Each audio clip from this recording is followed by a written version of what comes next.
Great piece. Itamar making.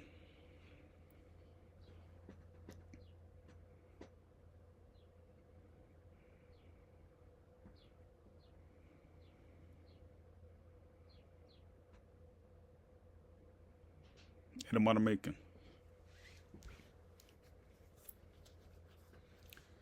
Okay. So I want to talk about today the perfection we see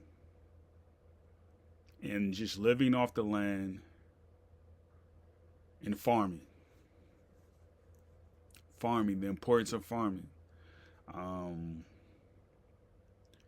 last year I had the luxury of showing you all um, how mushrooms grow out the ground, and the mushrooms growing out the ground, how the mushrooms can be preserved, and, used for delicacies. If you're able to forage, whatever that is that's growing out your ground, whatever you're growing, whatever the animals are growing,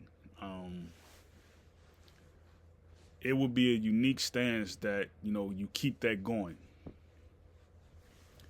Uh, so like I saw the squirrels. I saw the squirrels. They were in the back, and it looked like they were trying to bury the tomato. I mean, not the tomato, the potato. It looked like they were trying to bury the potato.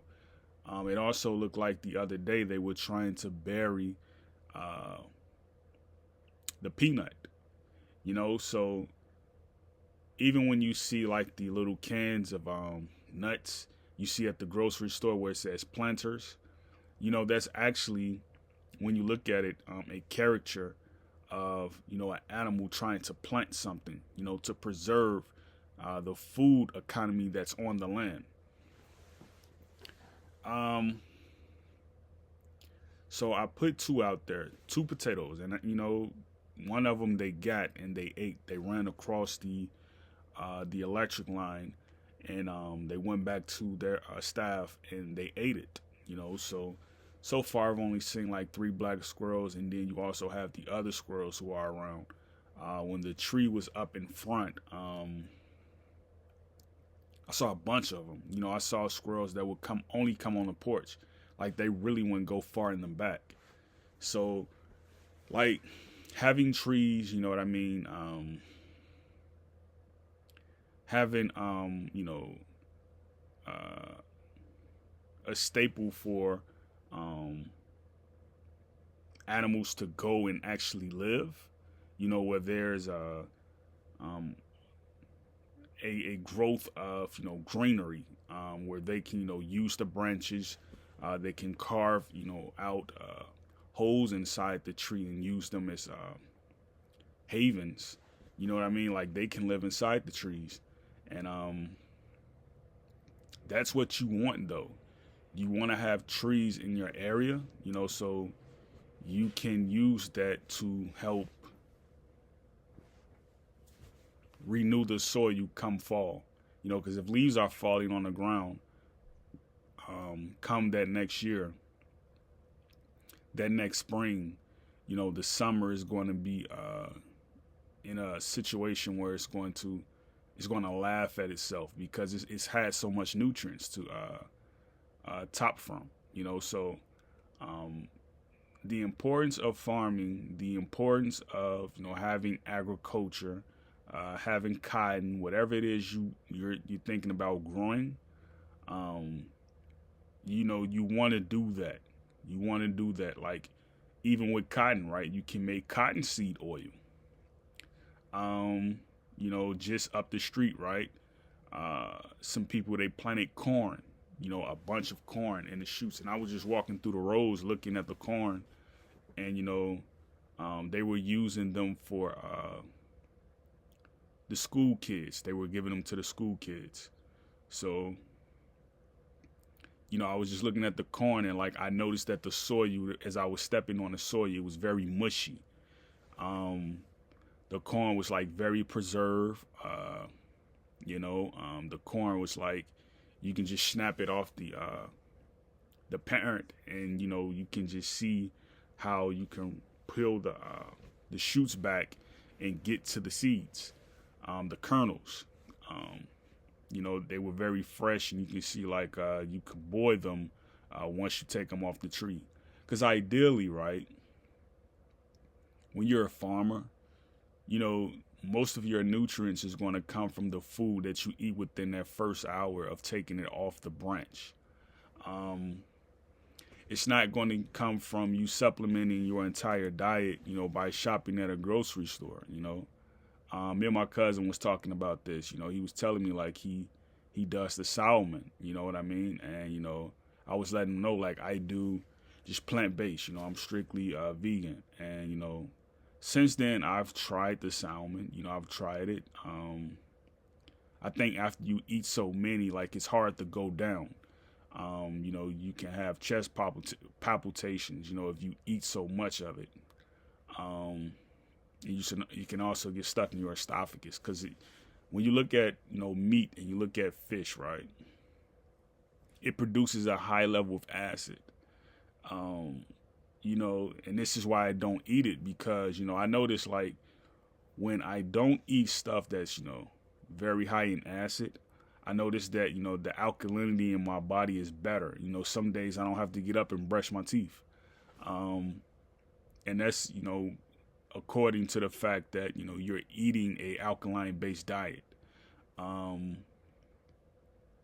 so I take that into account. Um, you know, I also think like when people they have to go to the doctor regularly and they have to go to the hospital for different type of issues. All of that is a tribute to your diet. Like I'm looking at the lady here in the background on my wallpaper, and she's growing mushrooms. She has the mushrooms fermenting inside a um, area that you would call like a laboratory, maybe. And they're in the bag, so you can see they're hanging from like branch shoots, and she's looking at them one by one and seeing how they basically do over time.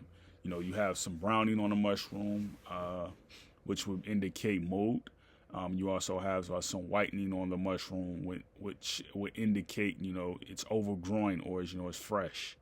So my thing is this: when you see a banana, right? The banana is yellow at first; it's very yellow.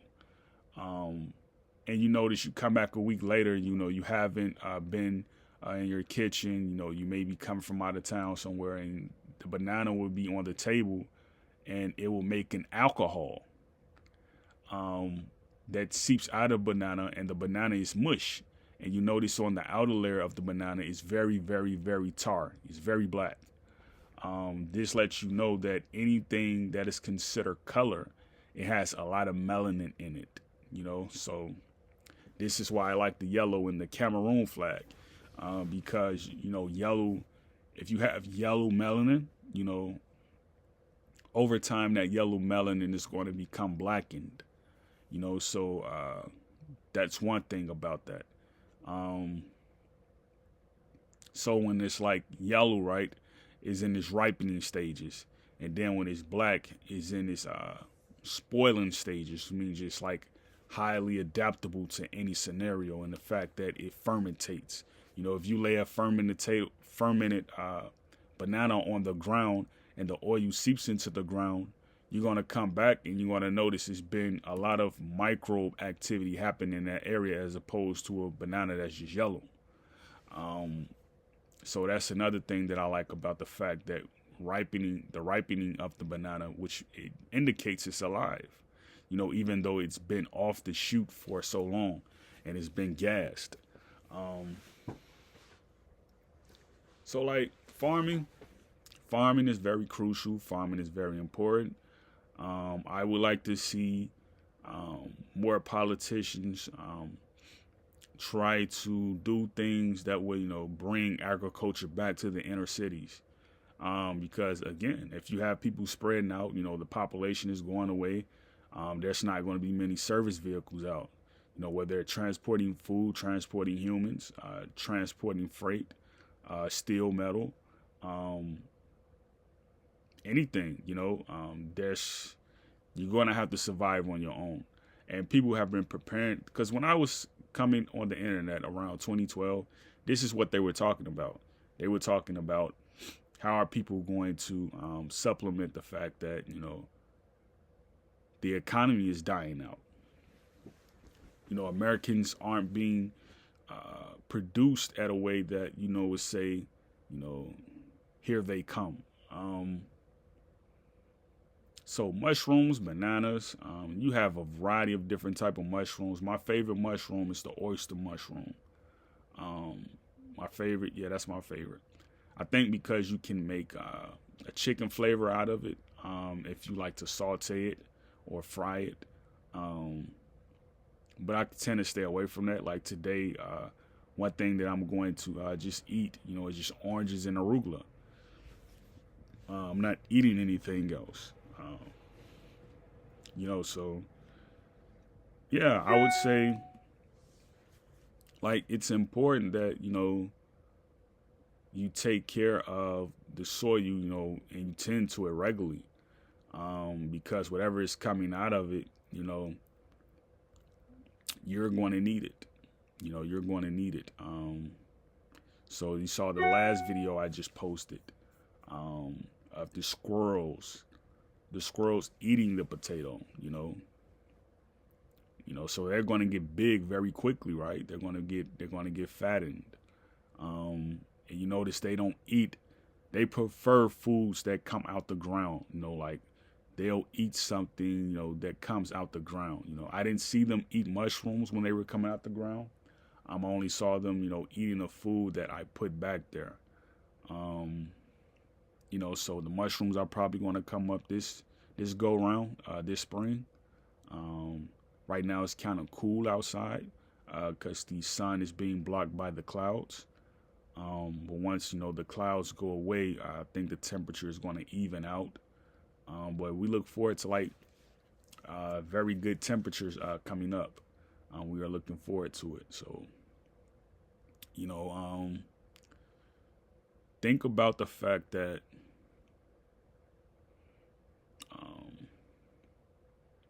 we have more days ahead that is coming. Where we'll have opportunities to introduce people to farming. Like if your kids are going to be in a house, right, and they're not going to be outside, they need to be, like I just got a teepee for my nephews and their mother put it up. So they're going to be in a teepee. They need to learn. They need to get used to being in nature. You know what I mean? I think like when you have the opportunity to introduce kids to growing food, like when I found out about, wow, I can grow a kidney bean and some soil that my mother has when I was like 13 years old, 12 years old, I kept doing it. And I would put the soil in a cup, like a little plastic foam cup, the cups that you get the ices out of in Chicago. I will put the soil in this little cup, and I will put some fresh soil. Put some kidney beans in there, and pinto beans in the other cup, and I would watch the plant grow over time. You know what I mean? And I would have it in a window led so it can get sun. And at this time, I was living on Champlain in Chicago, so that was like a nice area on the east side, and that felt good, you know what I mean? Like, here I am growing stuff, in my own room, you know what I mean? Like my mother, she showed me how to do it, and like she had some dry beans in the stock that we would boil and eat at times, if she didn't, have any food to cook. So that was interesting. Like you get to grow your own food. So kids need to be doing this. They need to be doing this. Like buy some soil from Target, buy some soil from Walmart, wherever. Get some pinto beans, from a good place. Come home, put it in a cup, put the beans in there. Don't mix them up, but just put the one bean in there from the same bean, maybe 2 or 3 of them. And, water it when it gets a little dry, sit it around some sun and watch it grow out the cup, You can use those leaves to eat if you want. You know what I mean? That's how you get your food. And they're going to grow their own beans, if they grow over time and you repot them. So you want to let the roots have room to grow. You get it to where it's growing, put it in your backyard. Don't leave it in the cup.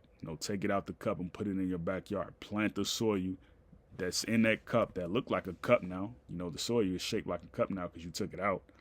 Put it in the ground, and watch it grow. In a while, you're going to stop going to the store to get your own beans, because you're going to have them in your backyard, So I would say that's important. So look into that. And, I hope this conversation, hit some eyes and, woke many, got some people thinking about, doing their own thing. So, yeah.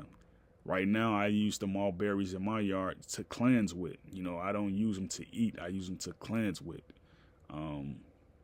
So, if I can get a nice rub on the face, a nice rub on the arms and hands, you know what I mean? Let it soak in the sun, it's going to do me some justice. You know what I mean? So that'll help prevent a lot of aging. So that's all I want to say. Great peace, Yakoki.